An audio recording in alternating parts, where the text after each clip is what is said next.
ವೀಕ್ಷಕರೇ, big boss ಮನೆ ಕಡೆಯಿಂದ ಲೇಟೆಸ್ಟ್ ಅಪ್ಡೇಟ್ ಬಂದಿದ್ದು, ಮಂಗಳೂರಿನ ಕಂಟೆಸ್ಟೆಂಟ್ ಆಗಿ ಬಂದಂತಹ ರಕ್ಷಿತಾ ಶೆಟ್ಟಿ ಅವರನ್ನು ಯಾವುದೇ ಗೇಮ್ ಆಡದೆ ಕೇವಲ ಉಳಿದ ಕಂಟೆಸ್ಟೆಂಟ್ಗಳ ವೋಟ್ ಮೂಲಕ ಎಲಿಮಿನೇಟ್ ಮಾಡಿದ್ದರು.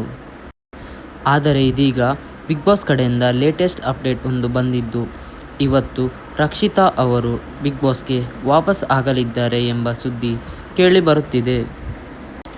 ಹಾಗೂ ರಕ್ಷಿತಾ ಅವರನ್ನು ಮನೆಗೆ ಕಳಿಸದೆ ಸೀಕ್ರೆಟ್ ರೂಮಲ್ಲಿ ಇಟ್ಟಿದ್ದಾರೆ ಎಂದು ಹೇಳಲಾಗುತ್ತಿದೆ. ವೀಕ್ಷಕರೇ, ಈ ಥರದ ಒಂದು ಗಿಮಿಕ್ ಅಂತಾನೆ ಹೇಳಬಹುದು. ಇದೇ ತರಹ ತಮಿಳಿನ ಬಿಗ್ ಬಾಸ್ನ ಪ್ರಾರಂಭದಲ್ಲಿ ಮಾಡಲಾಗಿತ್ತು. ಅದಲ್ಲದೆ ರಕ್ಷಿತಾ ಅವರ ಮನೆಯವರು ಹೇಳಿದ ಹಾಗೆ ನಮಗೆ ಯಾವುದೇ ಮಾಹಿತಿಯು ಕಲರ್ಸ್ ಕನ್ನಡದಿಂದ ಬಂದಿಲ್ಲ ಎಂದು ಖಾಸಗಿ ಮಾಧ್ಯಮದಲ್ಲಿ ಹೇಳಿಕೊಂಡಿದ್ದಾರೆ. ವೀಕ್ಷಕರೇ, ರಕ್ಷಿತಾ ಶೆಟ್ಟಿ ಅವರ ಬಗ್ಗೆ ನಿಮಗೇನನಿಸುತ್ತದೆ ಎಂದು ತಪ್ಪದೇ ಕಮೆಂಟ್ ಮೂಲಕ ತಿಳಿಸಿ.